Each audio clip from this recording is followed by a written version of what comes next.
moderators for today's session. And on behalf of class leadership, we want to thank you very much for taking the time out to come. Very quickly, we wanted to give a little bit of background on how we got to this point. A couple of months ago, leadership approached Jerry and I and said, hey, we think it'd be pretty interesting for the reunion this year to have, kind of a panel, and we're thinking that we'd like to do it surrounding the most fascinating accounting and engineering majors. And we went, and where you would ask them to talk. And they said, yeah. And we said, And so we said, well, Jerry and I think you're granted we're English majors. We could probably maybe go in a little different direction. There's a number of writers in our class that are really quite accomplished. Maybe it'd be easier to celebrate them in the work and actually recognize all the writers, because as many of you know, we've got 3 really talented people up here today. There are far more in the class that have done things. Frankly, I think most of the class operating budget went to liquor and not resources to track people down.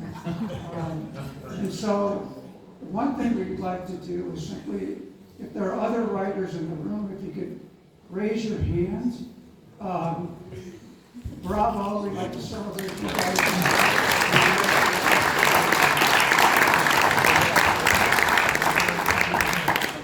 Otherwise, what we want to do, we hope we can get you guys for the next 75 to 90 minutes. Have these guys talk about their journeys, how they got there. And ultimately, Jerry and I put together a little bit of a discussion guide, but we know many of you will have questions. We thought we would save that to the end. We would ask that any questions involving the role of transgender in athletics.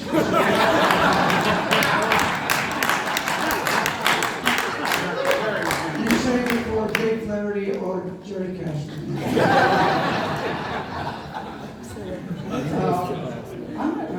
On that note, yes. Well, what we want to do now is we want to introduce the writers that we have up here, and we wanted to not have them brag about themselves, we wanted to brag about it for them. So I'm going to introduce, Terry and I are both going to introduce each of the writers here. But we start with Bryan Gruly. As many of you know, Bryan Gruly is a lifelong journalist and novelist. He shared in the Wall Street Journal's 2002 Pulitzer Prize coverage of the 9/11 terrorist attack. He has written the 5 award-winning mystery thriller novels and 1 nonfiction book, and has a 6th novel coming out next spring. He was, as Harlan Coben says there, a major talent, and he's with us here today. Here is the Bryan that you know now.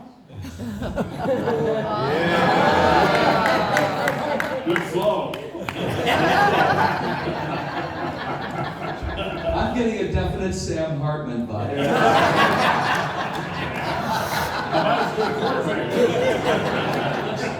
That's a good style for you. I'll turn over to... Yes, and our second chair here is Joe Carey. 2 full-length travel poetry collections, Postcards from Poland and Black Forest Dreams, have won numerous awards across the U.S. He's also the recipient of the ASCAP Deems Taylor Award for music-related journalism. Not stopping there, Joe has published a nonfiction book about jazz and poetry, has won awards in both local and national contests, garnered a Pushcart Prize nomination. He's released 2 CDs of original children's songs and voted in the Grammy Awards from 2007 to 2020. And I said, Joe, no one likes a show-off. And Joe's latest collection of travel poems, Sunrise Over South Africa, have won the first place poetry category prize in the London Book Festival contest this recent April of 24.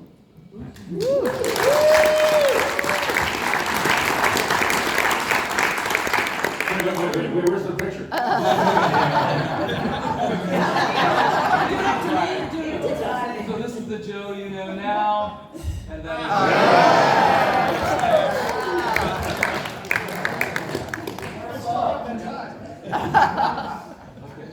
Now can we move on? All right.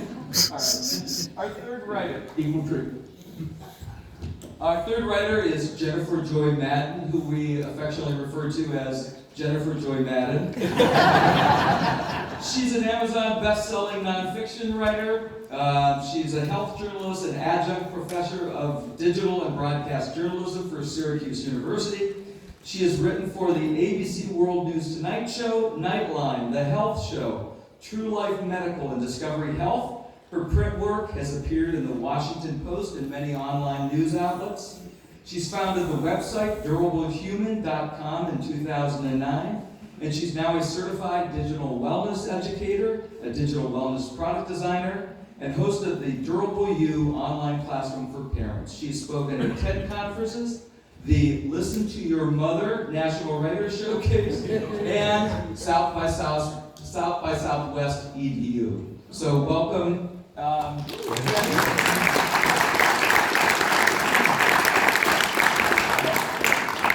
is the Jenny we know now, and this is the Jenny we know.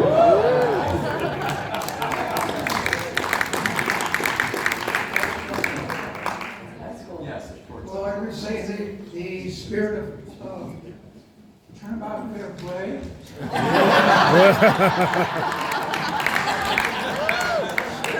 I just said it's now painfully obvious why we never have dates.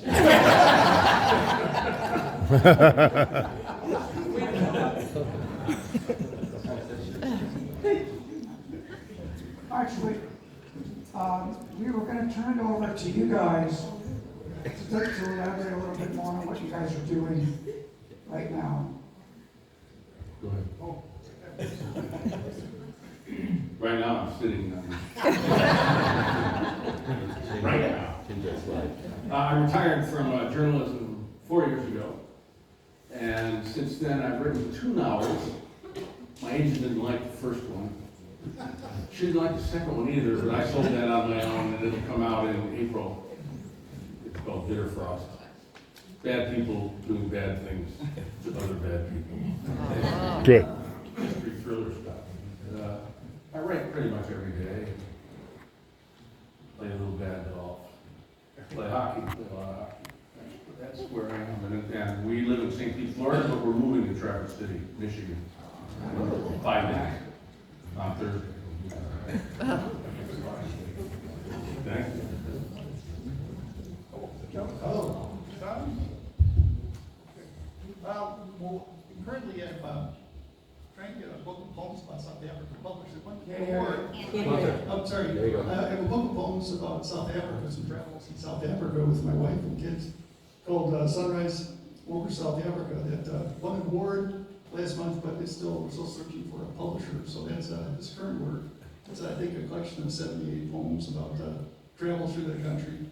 I'm also working on a collection of non-travel poetry that have had poems published over the years. And also then, the background is another book I'm going to work on about travels in Egypt and Jordan. My wife and I just went there last year, and that was a fascinating trip, so trying to work on all of those. And but I work full time, so I'm doing all this on the side in between emails and after work or before work. So I have not retired, so I'm still working full time. This is writing is more like a sideline hobby. So that's right. I'm in Chicago suburbs, Bunko, a little village of Bunko. So just a writer in the village. Little village of Blanco.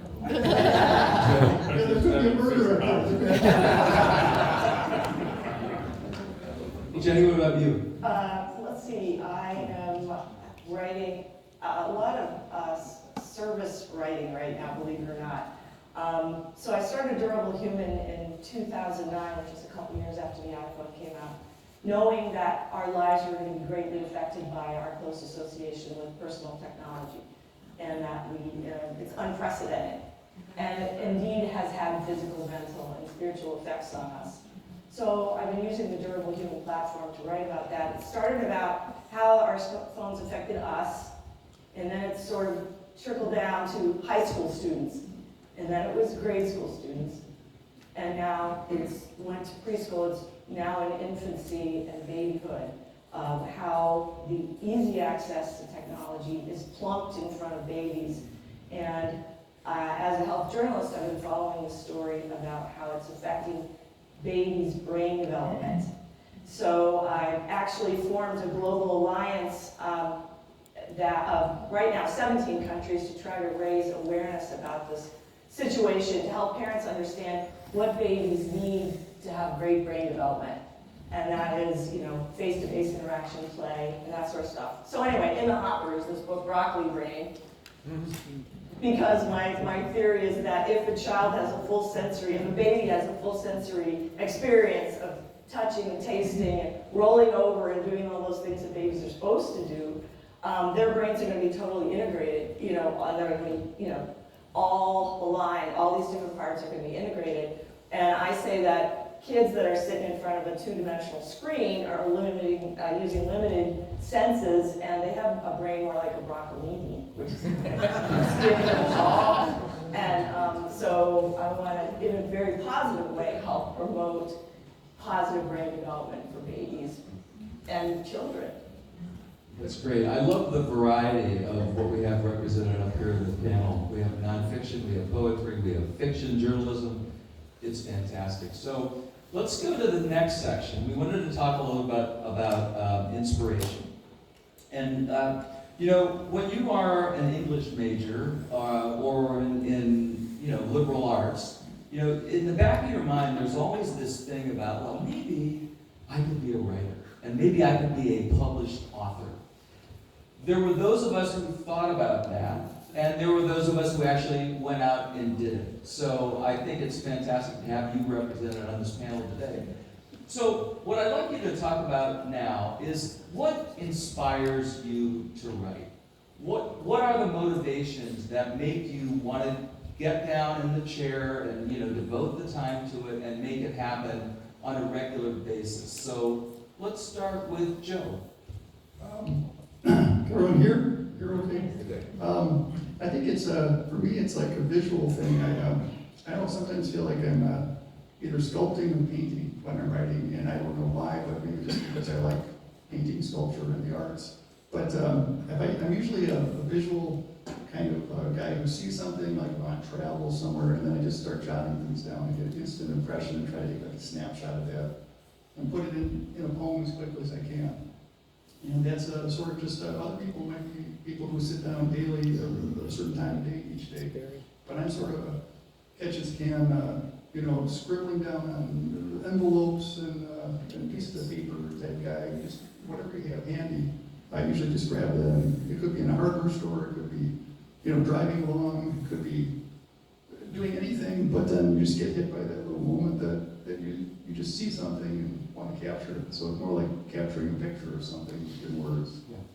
I'm struck by your interest in a variety of different art forms. You obviously are a music fan, you're a poet.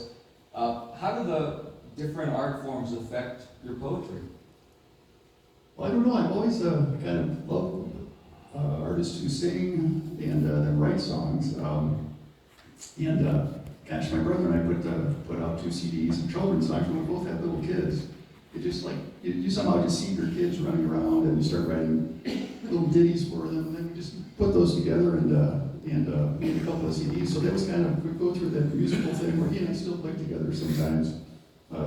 Christmas time, we take kids to an old folks home, and they just sing for them some Christmas carols. But we also, that's just fun stuff to put together. It's usually whatever stage you're at in life. I think that's when you start, you know, just looking at your kids. I mean, your children are so important to you, but when you just see them in different phases of their life, sometimes you try to capture those moments. So as far as song goes, that's what I've done. And I think I hope they don't feel like I drag them on trips all around the world, but we take them. That's called a first world problem. But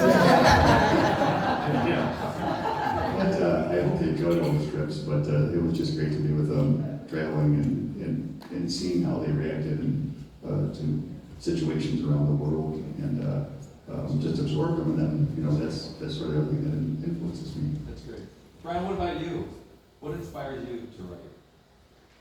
Well, when I was a kid, you know, like in first and second grade, I started reading the Hardy Boys mysteries. And I wanted to be like Franklin W. Dixon, you know. So I made up my own Hardy Boys, the Anderson twins. And I would write these stories out longhand and draw those cool pictures they had. You know, dark-haired Frank, Blonde-haired. hot-tempered Joe, and their friend Biff. Biff Hooper. Yeah, he was always chortling. Seriously, chortling. And so I made up my own twins, and I used to read these stories to the class at St. John Elementary in Detroit. And it was cool. And my mother would say, and hard to argue with, I just wanted to be the center of attention. So I just kept writing. And I had various mentors along the way who encouraged me to write, including here at Notre Dame, Ron Weber and Bill Creer in particular. And then, you know, I got on Notre Dame and I didn't know what the hell I was going to do. So, you know, my dad, who spent all that money on Notre Dame education, got to see his son go work in a wire factory in Ferndale, which is a little shit town. Detroit. Apologies. Pete Barron knows it. Sorry if you're from Ferndale. You know, I'm working for $4.50 an hour, midnights. I got burns all over me from welding machines. And so I went to the Wayne State Library and I bought a book called News Writing from Lead to 30. 30 was the thing you wrote at the end of stories back in the day. And I mean, I'd done some writing before that for the magazine, the Alumni magazine and the Observer. But so then I applied and I went to the Brighton Argus, and then I went to the Kalamazoo Gazette, and then I went to the Detroit News, and then the Wall Street Journal, and then Business Week. But all along, I wanted to write novels. And you can see it in my writing, because I was always gravitating to narrative, you know, nonfiction. And then I finally did. You know, I got lucky. But I have, speaking of inspiration, I have a thing that's been taped to my laptop for many, many years. It's a Jack London quote, and it says, "You can't wait around for inspiration. You have to hunt it down with a club." Which means, do the effing work. And some days you have your fastball, and some days you don't. You still got to go out there and pitch. Fantastic. Fantastic. Jenny, what about you? Well, I came to writing, I would say, by accident. And it did start here at Notre Dame. I got the English award in 8th grade. I went up to get it and I tripped on the stairs, and I swear I said shoot. Anyway, but I didn't, I was like, oh great, got the English award, move on. And became a science major here at Notre Dame. And I was happy, so I'm gonna talk about Father Joseph Walter in a very positive way now, which I never did at Notre Dame, but looking back, he was the director of the pre-professional studies major. And I always wondered, if I'm pre-med, why is this called pre-professional studies? You know, it's like, that's so cumbersome. But anyway, I appreciate it. My dad, when I went here, he's like, you know, Jen, there's two professions that we have to be in one of them. It's law and medicine. And he is a doctor, so, you know, our whole family was kind of medical, so I fell into that major, that role. And I worked in his office in the summers and stuff like that. But anyway, I later found out there were other professions in the world besides two. Father Walter, here's the other good thing about him. So I know we have some classmates that started basketball teams here, and females in this case, and fencing and stuff. Well, I have felt pretty busy as a pre-professional studies major studying. And I was very proud of myself, studying hard. And then Father Walter says, well, if you want to go to medical school, you have to do something else. You got to do something else. And I'm like, oh darn, I gotta do something else besides studying. And so I opened up the Observer, and in the back it said, you know, wanted tryout for a radio announcer person at WSND radio. And it just struck a note, and I ran over, you know, after class and auditioned, or read a line or two. And then I got that. And I have to tell you how I loved at midnight running down to Oshag, going up there, ripping the copy, and reading on the air. It was just magical. And I was a senior. I wrote one story for the Observer, but I was sort of sad because I'm like, oh gosh. And then I decided I didn't want to go to medical school. That's another story. But I didn't know what to do then. And so I was sad and mourning. Oh, I can't do what I love to do, which is love to work at WSND, because that's one of the, not a profession. Oh my gosh. So anyway, one thing led to the other. I got a federal internship in Washington at OSHA, the Occupational Safety and Health Administration. And lo and behold, at the bottom of my resume was, and I was an industrial hygienist. They're kind of an oxymoron. Yeah. Lord. So sampling air and stuff like that. So it's a wonderful profession, but it wasn't for me. And but so at the bottom of my resume was she was at WSND radio, very cryptically. And there was the only place in the whole building, the Department of Labor, right near the Capitol building in Washington, D.C., was an open door, and the only place where people were laughing and having fun. And that was the little in-house news production show that they had. And because I had this connection with our Office of Technical Support wanted somebody to produce a video on RF radiation. And they're like, well, you were in radio, maybe you can produce this video. And I got assigned to this funnest place in the building. And then I got it, I glommed on to their news show, and sort of that was the beginning of my news writing career. I want to follow up on this for a second. I want to hear from Joe and Bryan here. How did Notre Dame affect your writing? How did it affect kind of your outlook, and then what you chose to write about, and perhaps why you write? Well, I think it affected me in a lot of ways. You know, my senior year at Notre Dame, it sounds like a crazy thing, but there are people who live in all the facilities here for insurance purposes at Notre Dame. So I applied for and became the custodian of the old field house. There's a big old art center called the old field house. So I got to live in the old field house. I got a room and board, was paid for. And I got a pass to both dining halls. So it was a really great thing. There were donuts in the morning to the north dining hall, the south dining hall for the meals.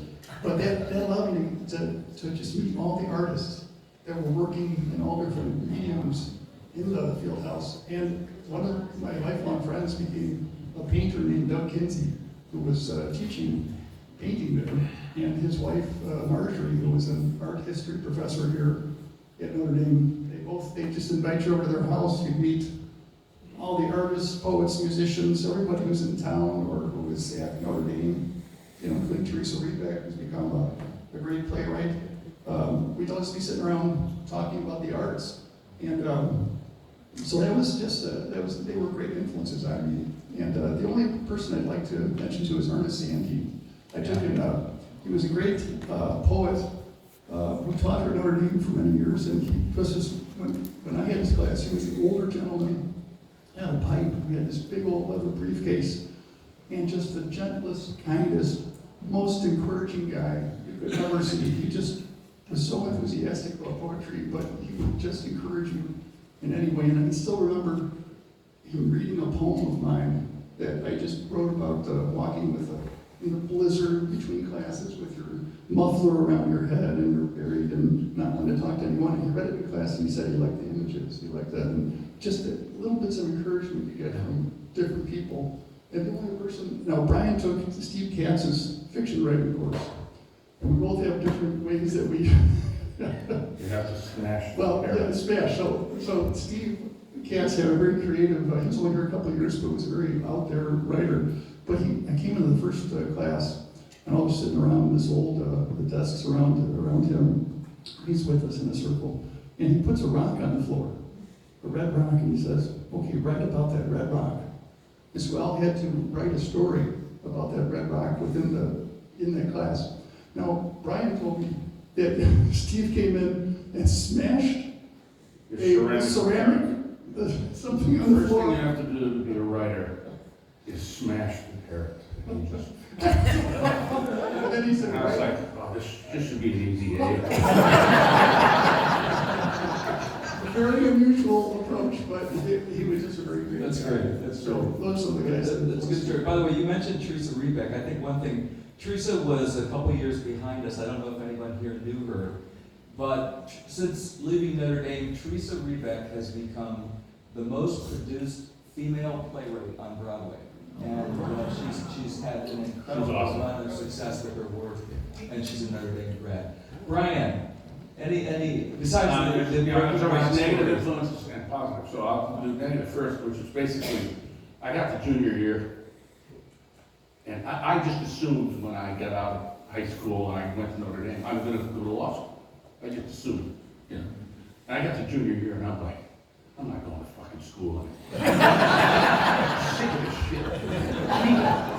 People who don't do anything but teach are telling me what to do all the time. I was a jerk about it, but I'm not going to any more school.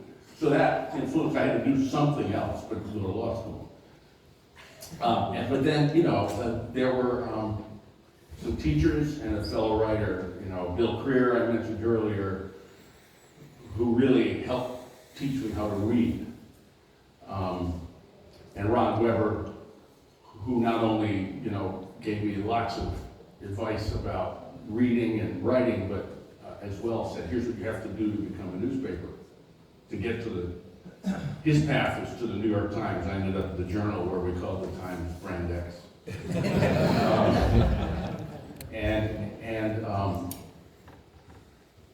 Especially, weirdly, John McDonald. Did anybody have John McDonald? He would assign these 3-page papers. And he said, don't mess around with spacing or the margins. If it's one word over 3 pages, I will give you an F. So it was economy of writing. And he said, if you tell me something is very big, I want you to explain to me the difference between very big and big. So I never used the word very. And last was my dear friend, past, Brian Doyle. The best writer I ever met. And Doyle and I, he's a 78 grad. Best writer I ever met. I'm just an amazing writer, but just great passion. You know, Bonds, Beers, Doyle, me, talking about writing.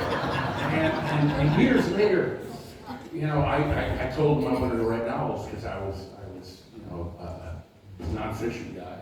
And he sent me this note, Gruly, you don't really want to write novels, you just want to have a book party. Well, yeah. I really am looking forward to a book party. But then when I wrote a couple of novels, he sent me this fantastic note about how when we were kids at Notre Dame, we wanted to be writers with a capital W.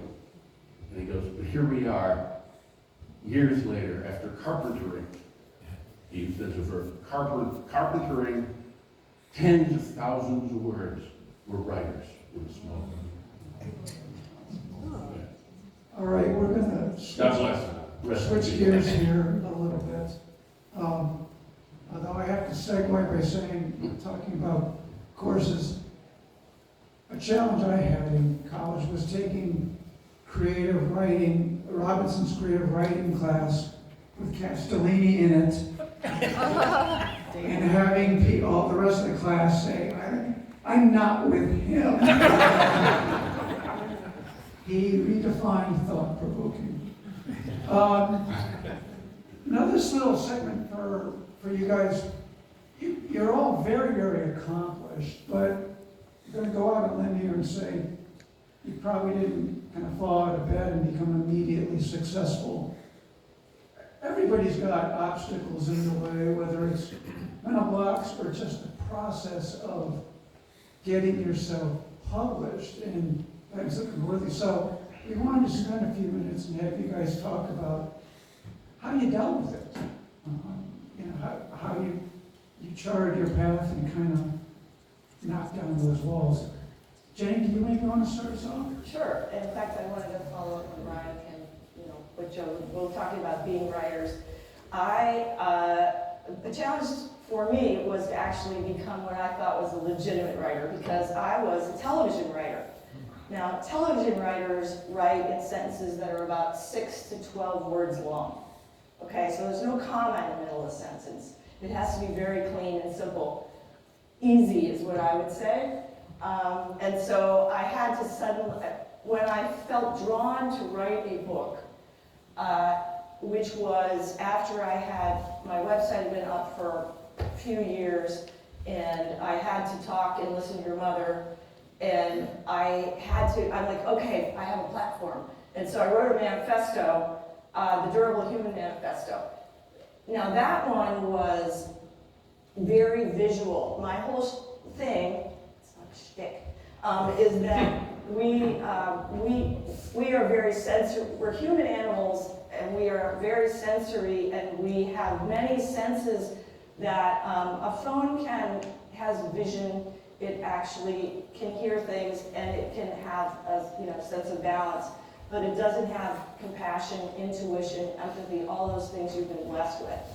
And so this book is very visual. It has a lot of stuff in it. I can kind of get away with writing this because it almost doesn't have real paragraphs. But then after a while, I had to actually write the paragraphs, and I couldn't avoid it anymore. So I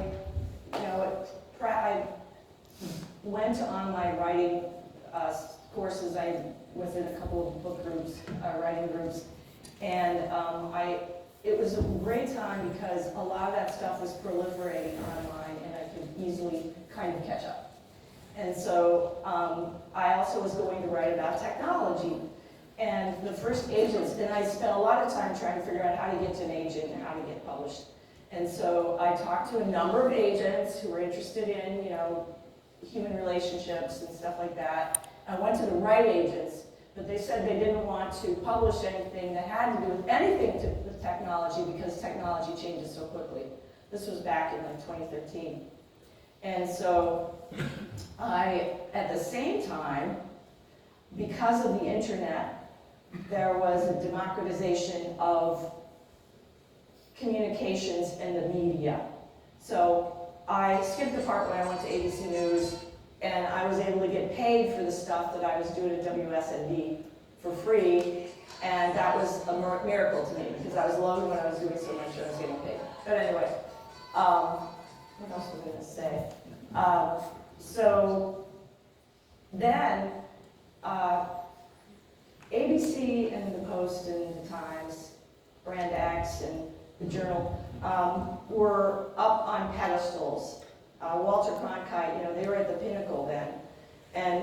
But after the internet came in, and social media especially, anybody had a megaphone, anyone had a platform.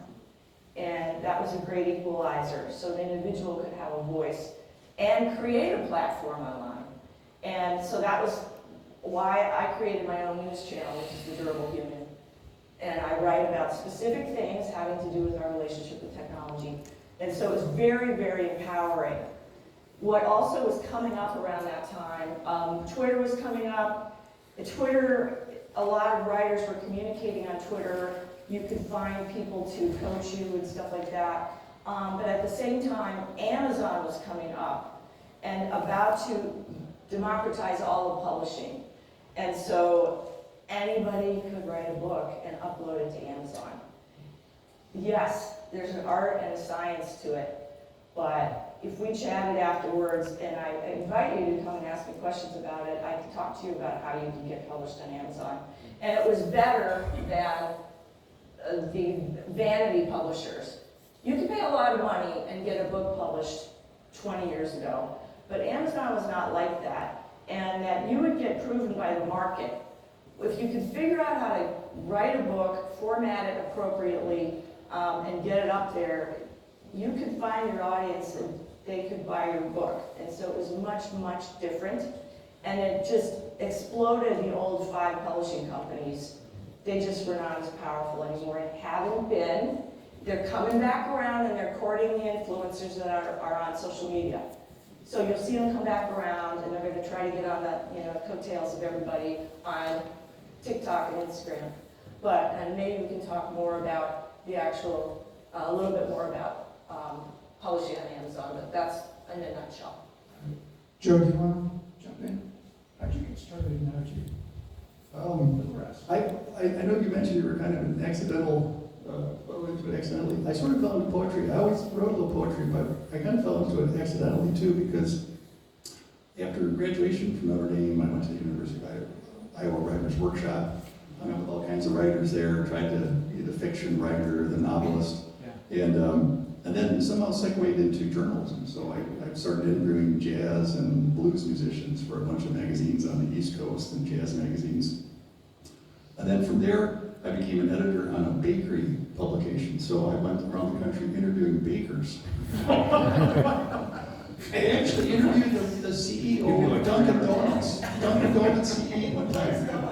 And believe it or not, outside his office was a huge painting, an oil painting of donuts. There was all these donuts in this, like it was in a museum. It was a huge, beautiful frame. It was really cool. But from there, I wrote a book on jazz, and then that was published by the University of Notre Dame Press. But then got into the business world. Didn't have much time to write as much. Started having a family and kids. But I found I had enough time to write a poem. If I took a couple of minutes at the end of the day in the afternoon or scribble something down, I had time to write poems. So sometimes you have to work with what you have. You have to work with the time that you have. So that's sort of how I got into doing more poetry. And then I got to be the luckiest guy in the world. We went on a trip to Poland in 2012, my wife and kids. It was a fantastic trip. I started writing poems about it. I put them together in a book. Great book. Only had, thank you very much. Only had one or two published. I set it into a contest, and I won the contest. And it got published. No one ever does that. Usually have to have all of your poems published in different places. But just by luck, I sent it in, and it got published. It was selected as the winner. So that was my second book. That didn't happen. It took a long time to get it published. So I have both sides of the coin. But sometimes you get lucky. Sometimes you get lucky. And so then all of a sudden, I had a book that was published. I guess I'm a poet. I'm not sure, but it seems like I am. I'm doing poetry readings now. But I do like reading poems, though. I like. My wife says it's kind of funny. She says I'm Clark Kent because I'm kind of mostly a shy guy. But then when I'm reading my poems, I turn into I'm this outgoing. It's like assuming a different character, but I'm pretty outgoing when I read my poems. So it's kind of fun. So I'm the accidental poet. Also a travel poet. I don't know if there's many travel poets. I'm in a very small herd of poets. And then I'd imagine that for Jenny and Joe, the good news, bad news is that your fields are quite defined. Bryan, you picked a genre that it feels as mass as it can get, and I imagine the difficulty in breaking through. I haven't broken through. Just kidding. I mean, the first rejection, really bad rejection I had was when I first met Pam Nitzo's married chick. She had no use for me. As opposed to now. Once in a while. But I wrote an essay in The Observer. It's a long story, and I'll tell you later if you want. But it led to me being with her. Now I've been married to her for almost 44 years. And then in newspapers, you're always trying to go to the next good paper. So you apply and you get rejection letters. And I got one from, I was at the Kalamazoo Gazette. I got one from the Detroit Free Press. It just smarmy dismissal. And then I got hired by the News, 3 blocks down the street from the Free Press, in what was arguably the last great newspaper war. And I wanted to kill these mofos. I go to work and go out and I kill the Free Press. And I did. And so I still hate the Free Press. People go, didn't you work for the Free Press? I didn't work for that fucking brand. And we was like, hockey against it. We we used to play hockey games against them for free. And then, then I apply to the Wall Street Journal, and I get this rejection letter. I have all my rejection letters. They're great motivators. I get this rejection letter that says, thank you for your clips, etc. We don't really have a position for you now, but what you do really isn't what we do here at the Journal. And at this time, I was kicking their ass on the story. They were having to quote my story. So I wrote back and said, are you kidding me? They ignored me. And the guy who signed the letter was Alan Murray, who's now the CEO of Fortune, I think. 2 years later, he hires me. And I pinned the rejection letter up over my desk. So one day, he comes to my desk. I was like 3 weeks into the job, and he's going, what's this? I go, oh, that's the rejection letter you sent me 2 years ago. And he reads it, and he goes, no, I didn't write that. I go, well, Alan did. Alan Murray. Tell the jury. So I have to tell the story. So another guy who had just joined the Journal, his name is Glenn Simpson. You might know him from Fusion GPS. Glenn did the dossier. He's at the Journal. He gets wind of this. I don't even know him. He gets stationery from a mental hospital in D.C. And he sends Murray a letter from a doctor. He makes up this guy's name. He says, dear Mr. Murray, we have a patient here who's suffering from severe depression, and we're trying to bring in people who have affected his life. And apparently, you wrote him a very severe rejection. And we'd like you to come in and talk to him, and we'll have security available. And he mails it to my boss. I don't know about this. And Murray bit. He had a secretary call the hospital, and they said, we don't have a doctor here. And I came into work on a Monday morning, and I was in a little early, and I walked to my desk, and Murray came out of the corner office, and he just goes, fuck you, Murray! I'm like, I don't know what happened. So, anyway, Alan, for all that, is the greatest mentor I ever had. But, did you ask, on fiction, first novel, 26 rejections. Then I got a 3-book deal. Then I wrote a 4th book, 26 rejections. And now I write books my agent rejects. But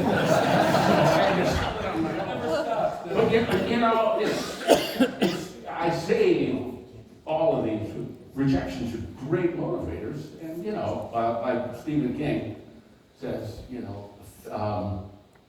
failure is a perfect excuse for optimism.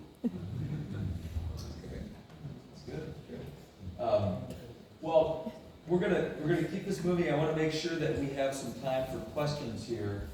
We had a number of questions about the writing process and things like that, but I'm just going to ask a question.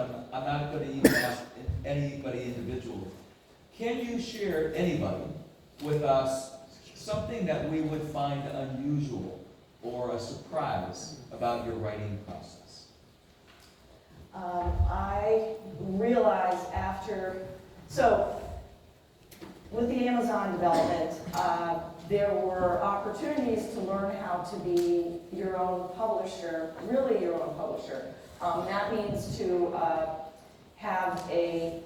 I created an LLC, and I had to have a name, and I had to do an imprint. And so if you look at my book, and they're down on the front here, on the way out, I asked a designer to do this logo, which is really nice, and I didn't know what to call it. So my long-suffering husband here, Mark, we were on the road, as usual. I had my mobile office, so by then I was like, I had a little hotspot in the car and a laptop. And anyway, I was trying to figure out what it would be called, and we were sitting there, I don't know why, maybe we thought of Notre Dame, which we often do.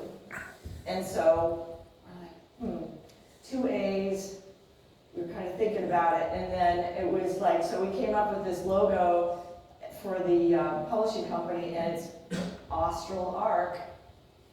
Austral, Australia, South, Arc, Bend, Bend. So it's Austral Arc LLC, that's South Bend. So, but What about you guys? Anybody have something that's unusual or ritual?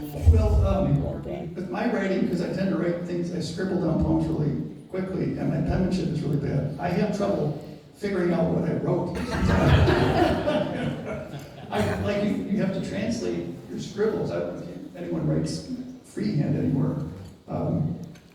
But I usually do. So that's one thing. I get all these scraps of paper carrying around in circles, and then you're like, I think that's the word, and then, but oh, maybe it's not. Maybe it's another word. You know? So you have to like fill out poems and figure out exactly what you wrote. At least that happens to me. Maybe everyone else writes beautifully and just types on a typewriter.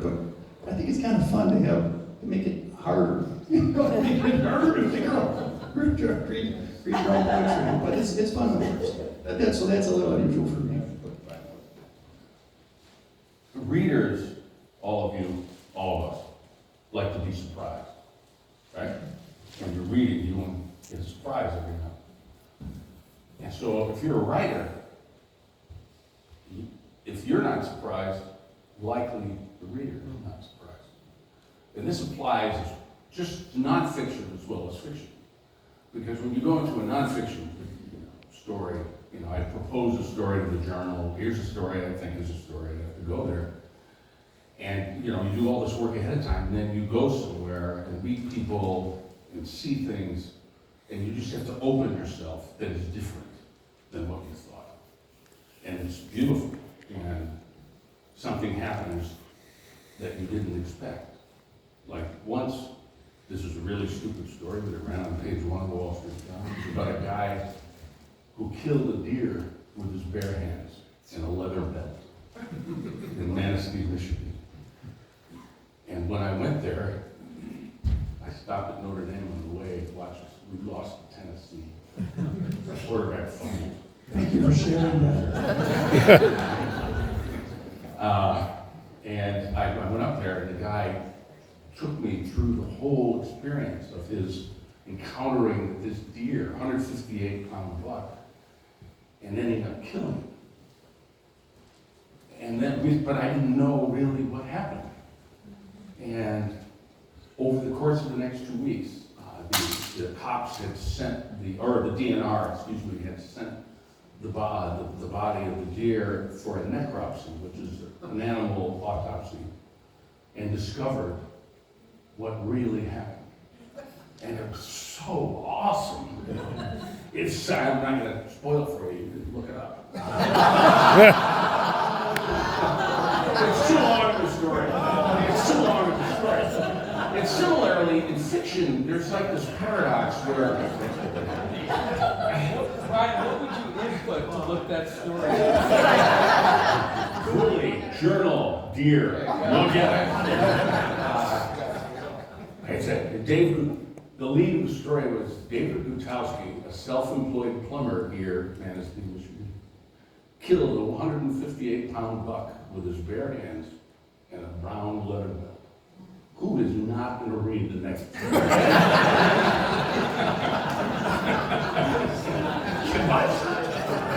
That's a WTF lead. And then in fiction, you can do whatever you want. But there's this sort of, to me, it's a paradox. It's like, you think, okay, I have to do these things. And your brain goes, no, try it, just go over here. And you're like, no, that doesn't make any sense. But then it takes a discipline to give in and do it. And there was this scene in my first book where the main character is standing in line at a grocery store, and he's going to talk to this woman whose name was Barbara Lampley. And I'm thinking, it's going to be like 3 paragraphs of interstitial material. And we're going to get out of the scene. And then he gets there, and I'm like, well, I got to make her do something, and he's got to do something. And then they start talking, and they just took over. Now, characters don't really take over you know, unless you're on really good drugs.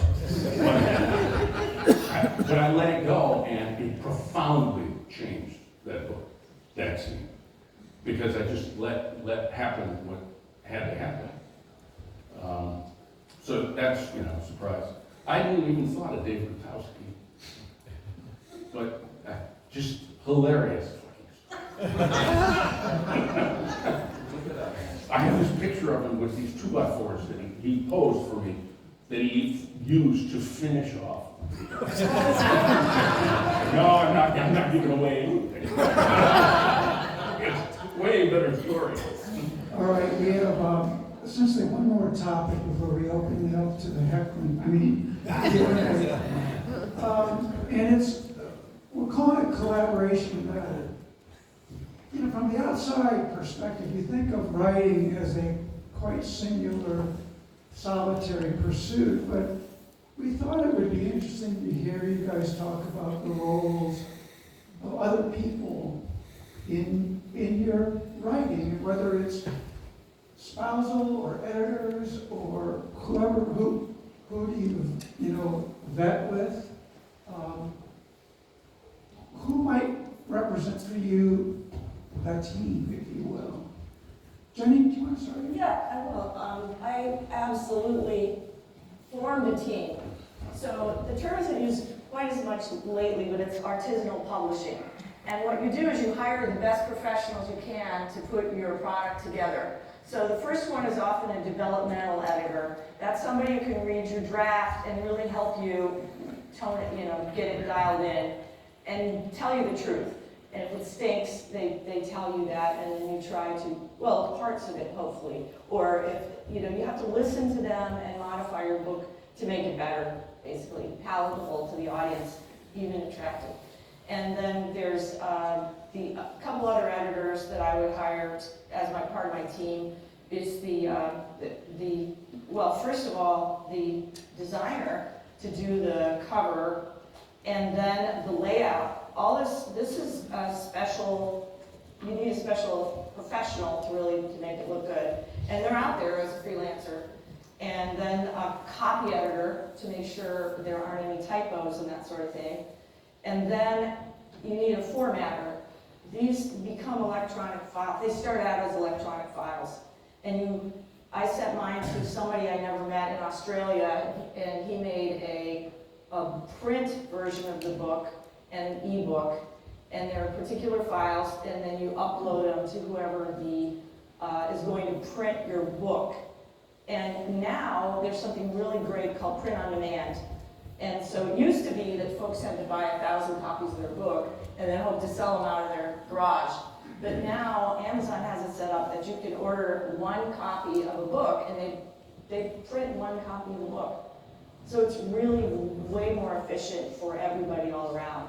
And so I loved forming that team, and also my friend. There was one unpaid person, my poor sucker friend, who read through it, and she's a doctor, and she read it, and she verified that my medical terminology and facts were good. But it was really fun forming that team. It's a little bit like if anybody was ever in drama in high school or something. You put on a play, and all these people come together, and they really have a wonderful play, and then everybody has to disperse after the wrap party. And so, but these people are still out in the world, and I can pull them together. I'll probably pull her together when I get Broccoli Brain off the ground. Well, I think my team is much smaller. It's mainly just reading my poems aloud to my wife and sons. My sons are a little older now, so they're not always there. But when they were in the house, it's usually around the dinner table, trying to capture their attention, and just that's the first instance when you're reading it out loud. That it made me think though, because you always think about all these great writers throughout history. Okay, it's like Shakespeare. What if he's trying to read Hamlet to his family? And it's over dinner, and the dog is barking, the kids are playing, and this happens to everybody too. You're trying to get your family to give you the first reaction to a poem, and then the neighbor knocks on the door, wants something, or Shakespeare's wife says, "Here's the trash, take out the trash." And it's holding up that skull. Alas, poor Yorick, and can't get the line out. So, but it's like all that stuff may make you change, the reaction of your family, if that's your first set of readers or a friend. That maybe you're gonna incorporate some of that into the poem or to the story. So it's like, sometimes you have to have some trusted people that, you know, and the thing is, sometimes your family, when they really listen to you, you may hear things you don't want to hear. You know, like, Dad, that didn't work, you know, or they, oh, you know, gotta change that last line or something. So they're my first line of defense. So it's a much smaller team, but a good team. Brian? You gotta have that editor who says, Gruly, who wrote this piece of shit? I actually never had anybody say that to me, but close. Now, obviously, journalism is enormously collaborative because there's editors and colleagues, but you know, there are good editors and there are not so good editors, and I've been blessed over and over with fantastic people, and their job is to get you to be your best. And to ask you the questions that they're like reporters, really good editors. They're trying to get into your notebook for things that are there and you just didn't notice them. And then help you fix things. In fiction, it's slightly different. There are no notebooks, so to speak, but you know, I have Jim Casarella sitting right there. He's read all of my books, I believe, at some stage. John Ige, who's a Pulitzer-winning nonfiction guy. My favorite criticism from Ige was, put this sentence on a diet.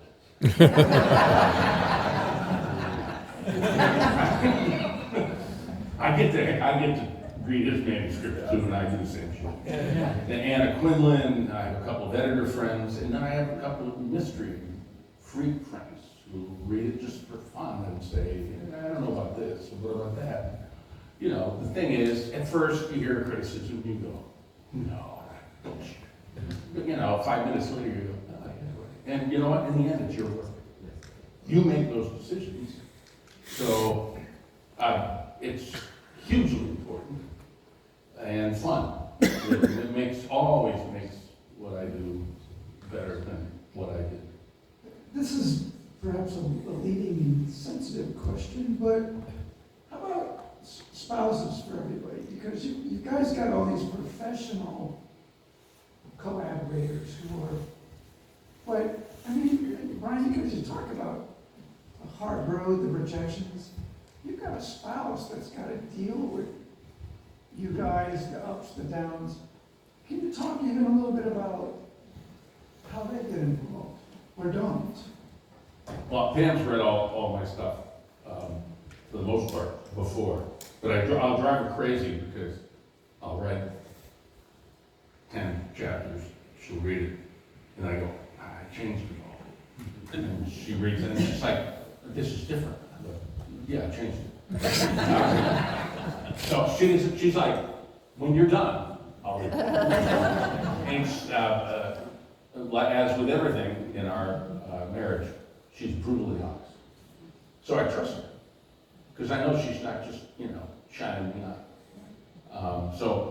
Very valuable, and my daughter Danielle has read a number of my things, and she's very discerning, and she'll tell me, you know, I don't think this works, or I think that really great, you know. Pam wants me no more hockey in books. The next one has a hockey player.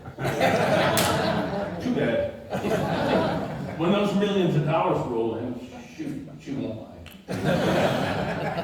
I was just gonna, Joe, and then I just want to make sure we have enough time for. We got plenty. We've got Q&A here. Yeah, all day. Good to know. You know what, I think my spouse Bernada is, you know, reads my poetry, gives me great criticism, and you know, it's a funny thing. I had a lot of half-finished or unfinished things before I got married. And you know, you have a half-finished song, you have a half-finished poem, you just never, and it's funny, after I got married, not just because, you know, what we call it love, or just, you know, everything's, you know, settled, you found the right person, like stuff just started flowing. I don't know how that happens, if you just know everything at home is just there, somebody's supporting you, and maybe that says for both of you, that it just makes it easier, because, you know, you've got someone in your corner all the time, and all of a sudden I was finishing songs, and you know, poems and stories. It's strange how that can happen when you just meet the right person. But then she also does have some criticism sometimes. And he has good points to make some changes, so. That's good. Well, since Jenny, we're going to give you a chance on this one. We have Mark in the audience here, so what would you say?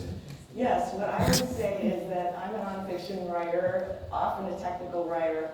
Mark, as many of you, some of you know, he was involved with the football team. He actually has a monogram for the football team as being a trainer. He was a third string kicker, but his real position is free safety. He's my free safety. So how many mice have you given over to me? Like a mouse, I'll lose my mouse on a train or something, he'll give me one. You know, I need a cord, you know, to get my mobile phone, you know, hooked to the car, you know, sort of thing. Okay, so he gets it. So he's just always there supporting any, I won't say harebrained schemes, but always supporting, you know, I need to talk to this person, and sorry, honey, I got a Zoom call now, and he's just very, very supportive. He's nodding his head. Right? Yeah. Yes, I am. Yes, I am. That's great. That's great. All right. Now we want to give people a chance to ask questions here. So we're going to open up the floor. First one here. Bryan, I was at the World Trade Center on 9/11. Yeah. In the World Trade Center, in and around it, saw the worst, ran for my life. Sorry about that. And I never considered myself a writer, but maybe I am. Because about a week later, I sat down and I wrote a recollection of the day and shared it with some of my friends here. Wonder if you could talk a little bit about your reporting on 9/11. So I was in Washington that day, that morning, and it was a Tuesday, and it was just as beautiful in Washington as it was in New York that day. And on Tuesdays in the Washington Bureau, we had a little staff meeting that started at 9:15, and now and then we had a guest speaker. And that day, this guest speaker was Jim Berger, who was a State Department expert on terrorism for Bill Clinton. And I was sitting, it's about 9 a.m., and I was sitting at my desk, and I saw these people gathered by the TVs up by Alan Murray's office, the bureau chief's office. So I walk up there, and you know, there's the one tower that's burning, and you see this other plane come in. I thought it was a reconnaissance plane. And then there's another explosion. You don't see the plane hit the North Tower, but you see this explosion, and I was standing next to Bob Greenberger, who covered the State Department, and he said, this is a terrorist attack. So we never had the meeting. But then we all ended up in Alan Murray's office at the corner of Connecticut and L, which is 3 blocks from the White House. And there's 20 of us in there, and Alan's on the phone, he's trying to reach New York, and he can't get anybody. And then Neil King, one of our reporters, he's on his cell phone, and he goes, hey, Ted Bryce just called, he's driving in from Virginia, and he just saw a plane crash into the Pentagon. Which is, you know, it's one thing to hear it on TV. And so then we had the head was cut off of the Journal. The Journal's offices were kitty corner from the South Tower. So you could, after 9/11, you could look down into the ground zero. And John Bussey he got in early that morning, and he was on I think we were on the 8th floor, and he watched the people jumping and wrote a story about it. And many of my other colleagues were getting off of ferries, getting out of cabs, getting out of trains, riding their bikes, and they just got out and just did what they knew to do without anybody telling them.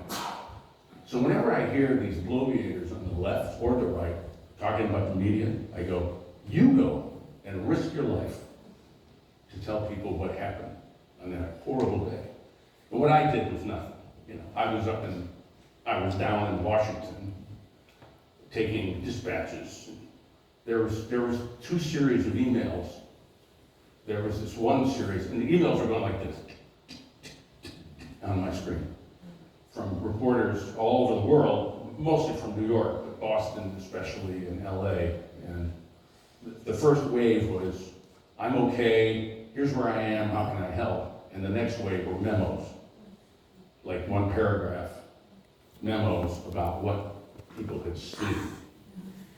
I remember the visceral reaction I had to, there was a priest on a gurney, and he spit up a wet wad of ash and somewhere by the towers.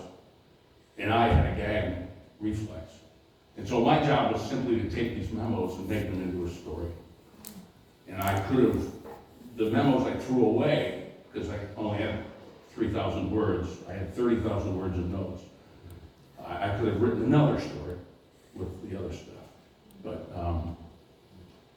I was in something like this a couple of years later, and I said it was a great day, and I didn't mean it a great day, but this is why you're a journalist, is to do that, you know. So I was lucky.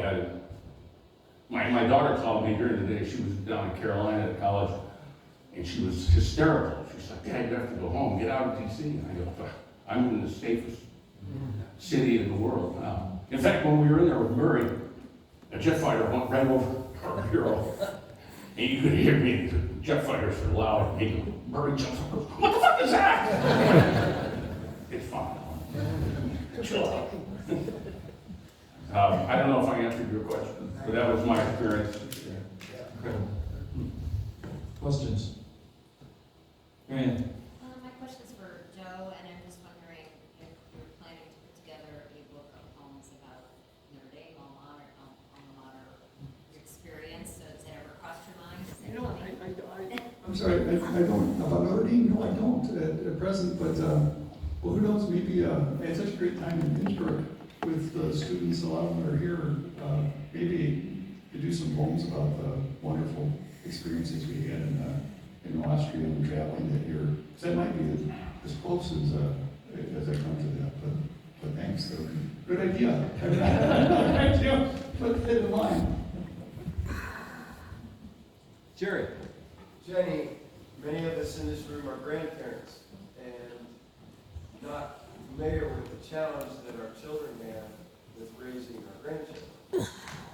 How would you, so I grab your book and I give it to my daughter-in-law and she throws it back and I'm like, "You don't know what this is all about." I didn't do this yet. How do we begin conversations? Because we would be judging them by telling them that they should be using phones. How should we do that? That's truly the challenge. And so I think we have to start with empathy to understand the challenges that they have as parents today. Their lives are enmeshed with how they use their technology, as ours are. And so we have to understand the pressures they're under and to come at them on that basis without judgment, trying to understand how they're doing. And that's what the thing about trying to raise awareness about what it creates. You want to maximize your baby's development, brain, future.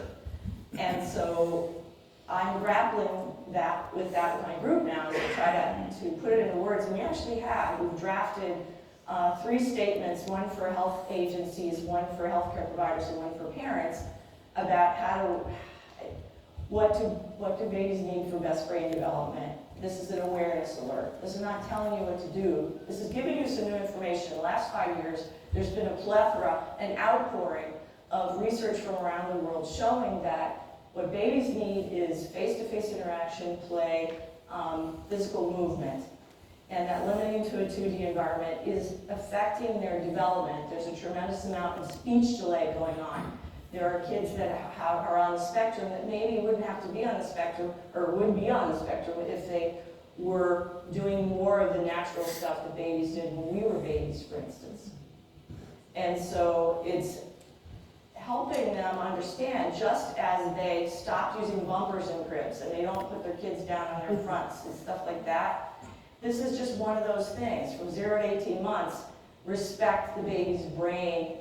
I wouldn't use those words, but it's like they should know that the baby's brains are very malleable at that time. They need a full sensory environment. And hey, you know, it's kind of like secondhand smoke. Turn off the TV in the background. Don't have like this when you're changing the diaper. Don't put a cell phone on your head. There are devices on the market where parents have a cell phone strapped to their head while they're changing diapers. And so we have to turn that on its head and say, I want to get one of those. that's one of the things in my book. Just because something has come to market, somebody got it designed and it's on the market, that doesn't mean you should buy it, especially as a parent. So, go outside, be a model. Put your phone away when you're in the presence of your grandchild.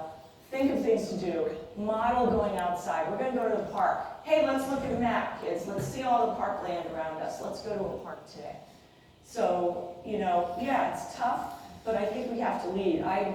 Well, we don't have much time, but Amazon Prime had this stupid TV, well-produced ad, and it was like two grandparents babysitting a baby on Saturday night and put the baby in front of the TV in a swing thing like this, and they smile at each other.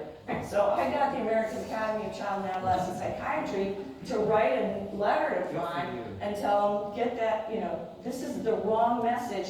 And guess what? All of us are in the last generation before cell phones.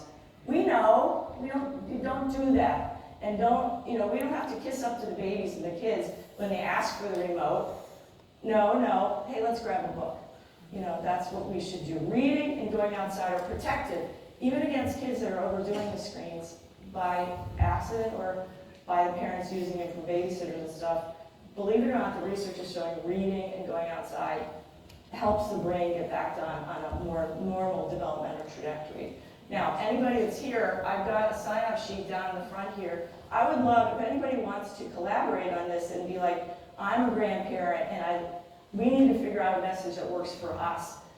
Put your name down there and an asterisk, and I'll know that you're interested in that. And I invite everybody to just sign up for my newsletter anyway, so. Great advice, Jenny. Mark?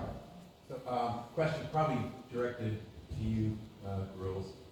And please, actually 2 questions, and please answer with your typical seriousness. First, plotter or pantser? I don't plot. You're a pantser. I have an idea, but I just You're a don't. pantser. I don't outline. Plotter or pantser is you outline.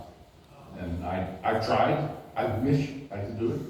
Have a plan, and I just can't do it because I can't.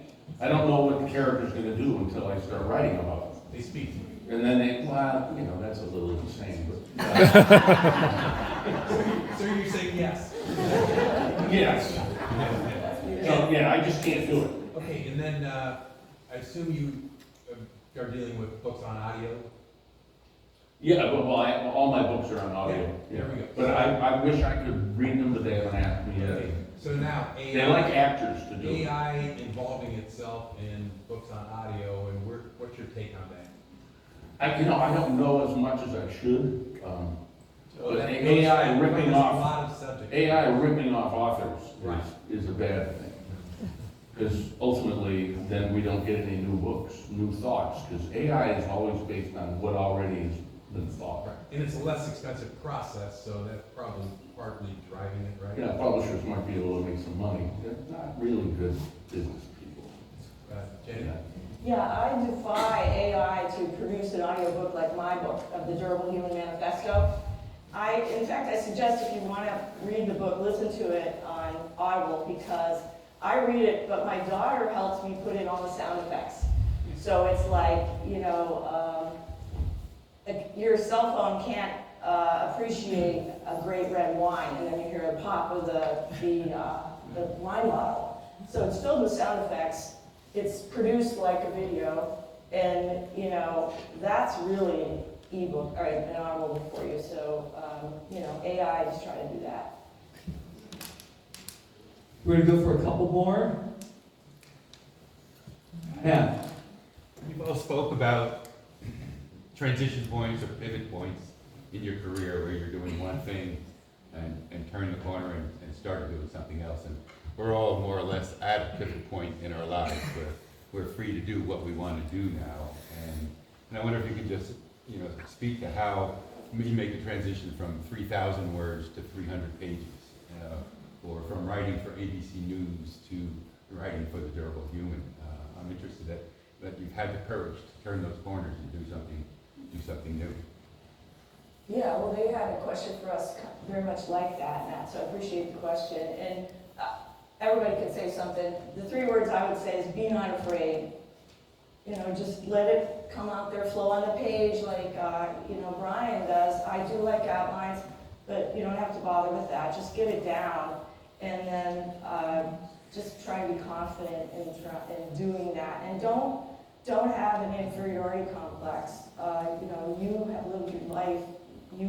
What you did was important, and so yeah, get it down there, and then go for look online to get some guidance if you feel you want to publish it one way or another.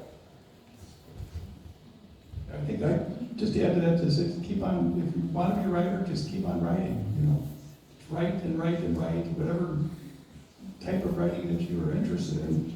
And then, read it aloud to your friends, to your, family, try to go to open mics, there's a lot, join, at libraries and community centers, there's poetry groups, there's for people writing fiction, there's all kinds of different ways you can join. That's another group of people that you can bounce your stories off of, and they can help you fine tune them. And all of them in those groups, all people in those groups are trying to get their things published too, so they want to help you, and along with helping themselves to get published. So, and then you got to send it out. You got to send it into contests. You can't. I had a lot of stuff just sitting in a drawer or on a computer too. You gotta have the courage to send it out there. You're gonna get rejected. A lot of times you're not picked in a contest. And you're just like, well, geez, I don't understand that. And how'd they pick that guy? But it's just gonna happen. You have to go through. Sometimes you get lucky, and sometimes you don't. But you don't get anything unless you send it out. You have to get it outside of your desk and send it out there to get feedback at first, and then try to get it published. And just keep trying. I have a friend who I met at a pond hockey tournament 20 years ago. And she's a very successful film director in Canada. And she read the book that I wrote that's coming out in April, Bitter for Us. She loves it. So she and her husband, her business partner, are trying to work it up into a TV series. And which, it's cool. The odds of this happening are very slim. This almost never happens. There's a million books to get optioned, and they just don't go anywhere. But Simone she's working on it. She loves the story. And she's like, can we move it to Canada? I go, yeah. Just send the checks? Yeah, send the checks. But what I'm excited about is I could get a chance to learn about screenwriting. And shaping a story in a different way that, a TV series, like Breaking Bad or, what are we watching now? Man in Full, how that's done. And I've never done that kind of writing. So I'm like, okay, I'll do that. And whether you're writers or not, if you have decent health and you're okay financially, what the hell? Go for it, have some fun. I tell kids, whatever you do in life, you're gonna work a lot. My dad used to say, this working shit, never gonna be popular. So, a hardworking guy.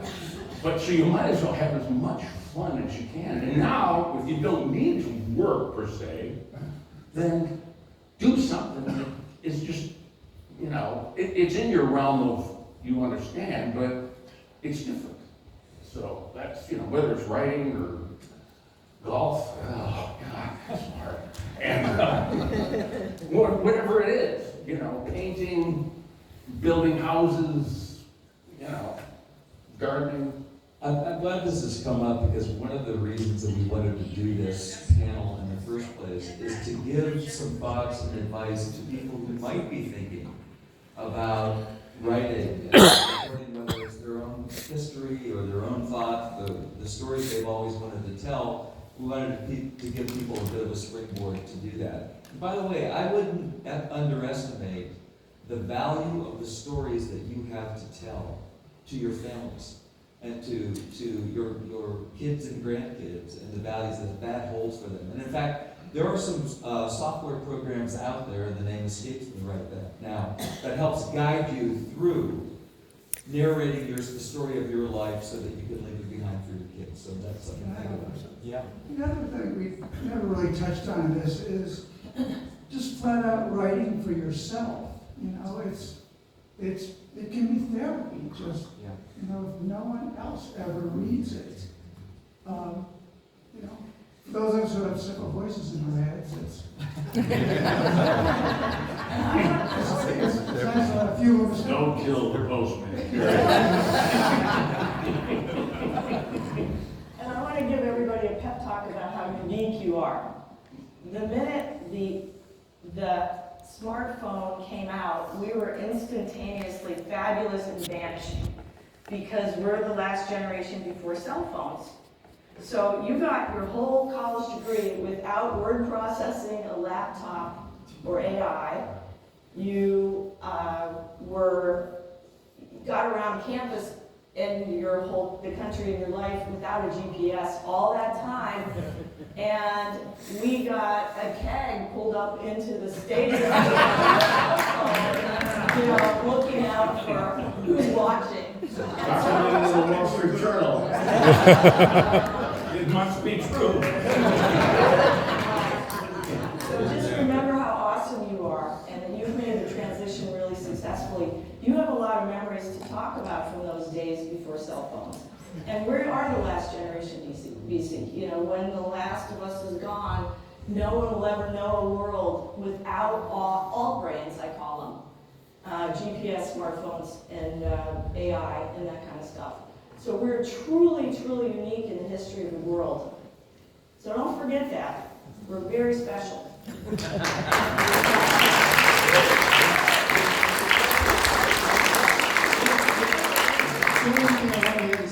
To have fun with writing. But, you know, whatever you do, if you're writing, you know, if you're writing for yourself, writing for any audience, have fun doing it. I mean, it's, the only thing I can say is, a couple of times I had poems picked in contests that ran in buses. They were showing buses working in Chicago suburbs. So I decided I was going to try to jump on a bus and find the poem, and you know, I'm going to find my poem. I thought it would be easy. I had to get on about 5 or 6 buses over a couple of days just to find the right route that they were on. And after I did that, I finally found it. You know, I'm sitting there, and it was really rewarding. I was like, this is so insane. I was like, you know, you just can't take yourself seriously. You gotta have fun and just enjoy the process, because you don't know where the writing could ever take you. I mean, you could have something that gets on the side of a bus and shown in a window or shown somewhere else, but it's just have fun to enjoy it. It's a ride. It's chaotic. But if you want to be a writer, first rule of writing. Ass in chair. Books don't write themselves. You have to write. A friend of mine who's a terrific author just did a list of 50 things that don't make you a writer. Like sitting in Starbucks, scrolling through social media, that doesn't make you a writer. Even though it feels like it. Write, put words down. I have a friend, last name, Mike Harvey, Chicago guy. Successful lawyer, Duke law professor, Northwestern law professor, co-founder of the TV show Cold Case Files. He decided he wanted to write novels. He started by writing 5 minutes a day. Then he moved it to 10, then 15. Now he's written 9 novels. Good novels. The shift just happens. It's like mowing your lawn, man. You gotta take the mower out there. You just sit there and go, this lawn will mow itself. You go 10 feet.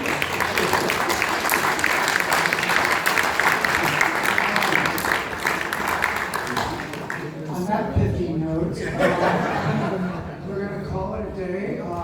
We'd like to thank Jenny, Joe, Bryan again for giving us the time.